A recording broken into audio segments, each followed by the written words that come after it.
أعوذ بالله من الشيطان الرجيم. بسم الله الرحمن الرحيم. الرحمن علم القرآن، خلق الإنسان علمه البيان. الشمس والقمر بحسبان، والنجم والشجر يسجدان. والسماء رفعها ووضع الميزان، ألا تطغوا في الميزان، فأقيموا الوزن بالقسط ولا تخسروا الميزان. والأرض وضعها للأنام، فيها فاكهة والنخل ذات الأكمام، والحب ذو العصف والريحان. فبأي آلاء ربكما تكذبان؟ خلق الإنسان من صلصال كالفخار، وخلق الجان من مارج من نار. فبأي آلاء ربكما تكذبان؟ رب المشرقين ورب المغربين. فبأي آلاء ربكما تكذبان؟ مرج البحرين يلتقيان، بينهما برزخ لا يبغيان. فبأي آلاء ربكما تكذبان؟ يخرج منهما اللؤلؤ والمرجان. فبأي آلاء ربكما تكذبان؟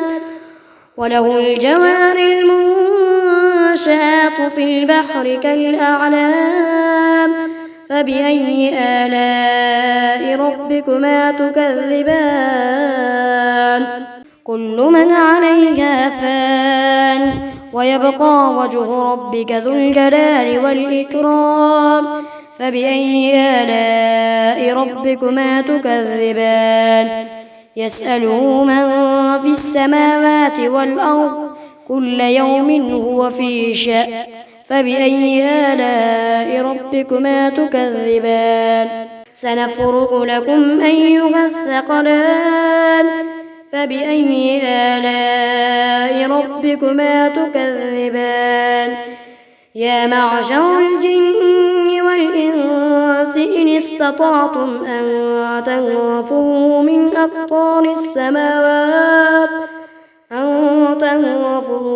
أقطار السماوات والأرض فانفذوا، لا تنفذون إلا بسلطان.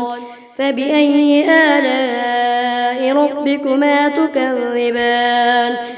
يرسل عليكما شواظ من نار ونحاس فلا تنتصران. فبأي آلاء ربكما تكذبان؟ فإذا انشقت السماء فكانت وردة كالدهان. فبأي آلاء ربكما تكذبان؟ فيومئذ لا يسأل عن ذنبه إنس ولا جان.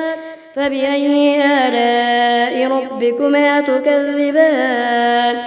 يعرف المجرمون بسيماهم فيؤخذ بالنواصي والأقدام.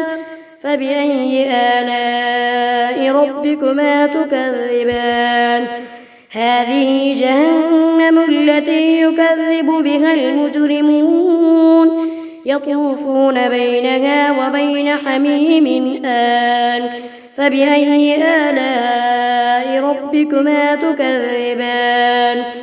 ولمن خاف مقام ربه جنتان. فبأي آلاء ربكما تكذبان؟ ذواتا أفنان. فبأي آلاء ربكما تكذبان؟ فيهما عينان تجريان. فبأي آلاء ربكما تكذبان؟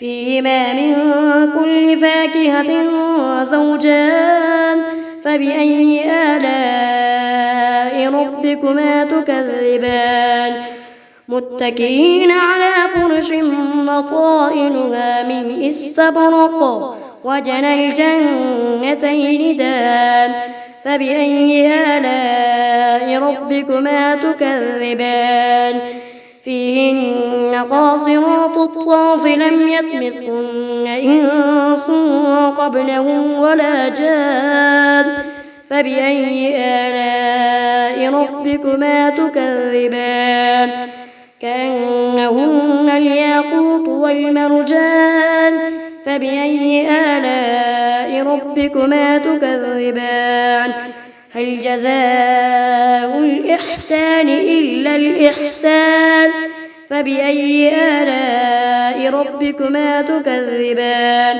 ومن دونهما جنتان فبأي آلاء ربكما تكذبان مدهامتان فبأي آلاء ربكما تكذبان فيهما عينان نضاختان فبأي آلاء ربكما تكذبان فيهما فاكهة ونخل ورمان فبأي آلاء ربكما تكذبان فيهن خيرات حسان فبأي آلاء ربكما تكذبان حور مقصورات في الخيام فبأي آلاء ربكما تكذبان لم يطمثهن إنس قبلهم ولا جان فبأي آلاء ربكما تكذبان متكئين على رفرف خضر وعبقري حسان فبأي آلاء ربكما تكذبان تبارك اسم ربك ذي الجلال والإكرام.